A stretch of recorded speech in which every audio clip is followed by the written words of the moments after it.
From the News Channel 8 studios, let's talk live with your hosts, Natasha Barrett and Melanie Hastings.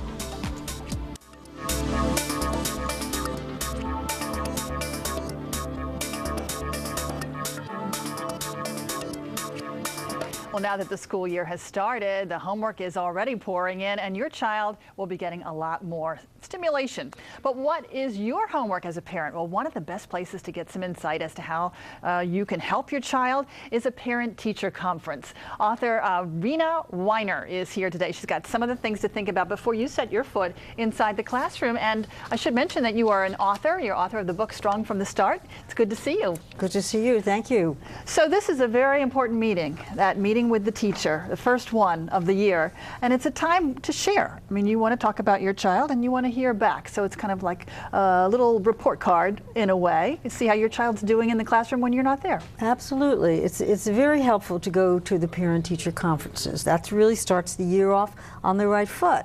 And most parents want to know, how's my child doing academically? Well, in Virginia there are standards of learning exams talk about math and history and reading and English, and so you can really find out where your child excels and where they might need a little bit of help. So is that the first question? How's my child doing academically? That's a question that most parents are going to want to ask, and I think it's a good place to start. Okay, so what if you're getting some negative remarks? How do you take that as a parent?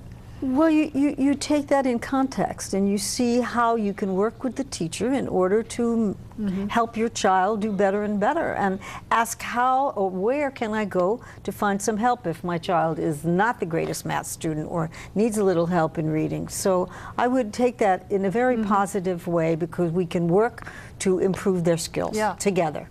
So in addition to learning about their academic progress, what about socially? I mean, that's another big component of going to school, growing up. It's very important. It's a big component for your whole life, because people who have good social skills, who are able to interact with all different types of people, really have an advantage throughout their school years, throughout their careers. People hire who they like. So it's important to ask the teacher, is my child interacting well with the other students? Are they really shy? Are they socially comfortable? In addition to the work well, play well, how does my child do independently? Are they able to work independently and efficiently? And I talk about that in my book too, Strong from the Start. And I think you'd probably like to know if your child is the first one with their hand up, answering the, if they're kind of a go-get-'em type, or whether they sit back in the back row and kind of doodling.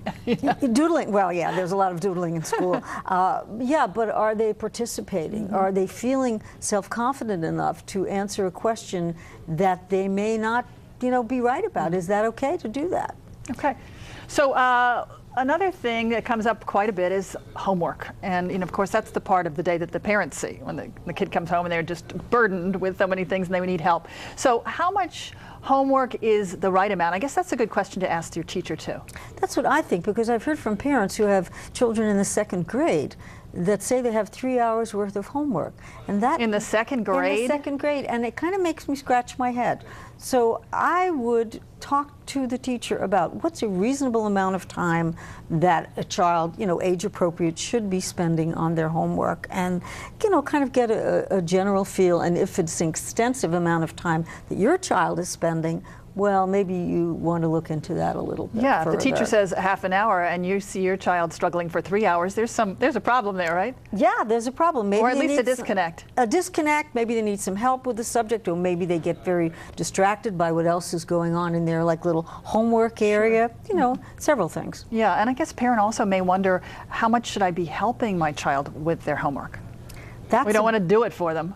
You don't want to do it. You want to be supportive. You want to direct them if they need some help that the school will be providing, and certainly, some occasional kind of direction at home and guidance, but not doing it for them, because then how do they really learn if they're not doing it themselves? Right. But that's a good opportunity for you as a parent to kind of learn what the school has as far as resources go for homework help and other things. And a teacher I was talking to the other day said, what's a great question is to ask your child, what's your favorite part of the day? Which is usually lunch, recess, or something like that. but what part of the day is your least favorite part? And sometimes with that information, you can then go to the teacher and find out if there are some issues or problems or concerns that brings them out into the open so that you can adjust, make any adjustments necessary and help your child move in the right direction. Sometimes the best teachers are the classes the kids enjoy most, even if it's a subject you would never expect that they would like.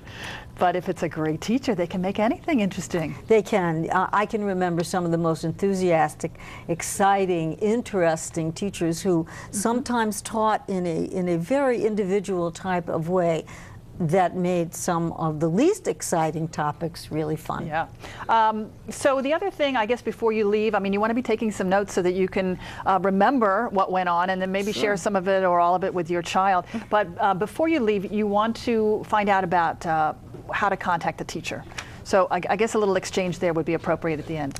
It is, because some people have certain communication styles that work better for them. So some teachers I know really don't care to be emailed. Some would rather get a phone call. Some like a little personal note. So ask the teacher which way is the preferred contact for you, and then use that, you know, as necessary to stay in touch so that you keep that connection, because it's really a very collaborative effort to make sure that the kids really have a very good school year. And if you start off with a good rapport with the teacher in the beginning of the school year, then later, maybe when there is a problem, you can come back and you're not starting at ground zero. You know, you have something going, you can already talk to them. And you've already opened that communication, and that's really what's most important. You know, you hear, you listen, you talk, and everybody has the input. And then, like I said, you have the goal of all parents and kids is to, and teachers, is to see how well the kids can do in school. Right. Off to a good start this year. Thanks so much, Reina Weiner, for joining us today. Thank you. Lots of good ideas there. All right, coming up next, it's the story that's making waves around the nation. What really happened to Mikhail Salahi? We will weigh in. And if you have something to say, please do email us. It's letstalklive@tbd.com. We'll be right back.